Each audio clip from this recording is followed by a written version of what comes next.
দিনাজপুরে পৃথক অভিযানে কোটি টাকা মূল্যের ৩টি দুষ্প্রাপ্য প্রত্নতাত্ত্বিক নিদর্শন উদ্ধার করেছে বর্ডার গার্ড বাংলাদেশ।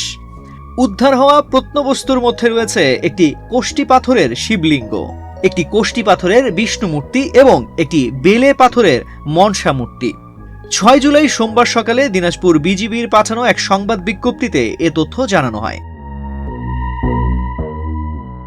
বিজ্ঞপ্তিতে বলা হয়, ৫ জুলাই রোববার দিবাগত রাত ২:৩০টার দিকে দিনাজপুর ব্যাটালিয়ন এর অধিনায়ক লেফটেন্যান্ট কর্নেল আব্দুল্লাহ আল মঈন হাসানের নেতৃত্বে বিজিবি ও থানা পুলিশের যৌথ দল পার্বতীপুর উপজেলার মালিপাড়া এলাকার একটি বাড়ি থেকে ১৩৯ কেজি ৫০০ গ্রাম ওজনের একটি কোষ্টি পাথরের শিবলিঙ্গ উদ্ধার করে।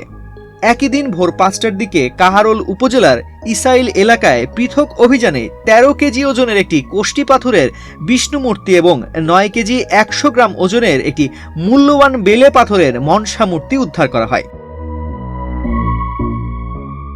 প্রত্নতত্ত্ব অধিদপ্তরের সংশ্লিষ্ট কর্তৃপক্ষ পরীক্ষা নিরীক্ষা শেষে উদ্ধার হওয়া প্রত্নবস্তুগুলোকে প্রত্নতাত্ত্বিকভাবে গুরুত্বপূর্ণ বলে নিশ্চিত করেছেন। উদ্ধারকৃত ৩টি প্রত্নবস্তুর মোট সিজার মূল্য নির্ধারণ করা হয়েছে ১,৫৭,৫০০,০০০ টাকা। তবে প্রত্নতাত্ত্বিক গুরুত্ব বিবেচনায় এসব নিদর্শনের প্রকৃত মূল্য অপরিমেয় বলে জানিয়েছেন বিজিবি। দিনাজপুর ব্যাটালিয়নের অধিনায়ক লেফটেন্যান্ট কর্নেল আব্দুল্লাহ আল মঈন হাসান বলেন, দেশের প্রত্নতাত্ত্বিক ঐতিহ্য রক্ষা এবং প্রত্নসম্পদ পাচার প্রতিরোধে বিজিবির গোয়েন্দা তথ্যভিত্তিক অভিযান ভবিষ্যতেও অব্যাহত থাকবে।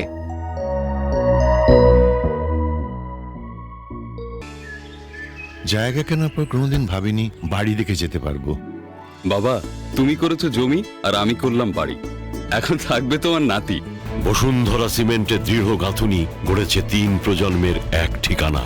শক্তির মানদণ্ডে উত্তীর্ণ বসুন্ধরা সিমেন্ট। বসুন্ধরা সিমেন্ট, প্রজন্মের বন্ধন।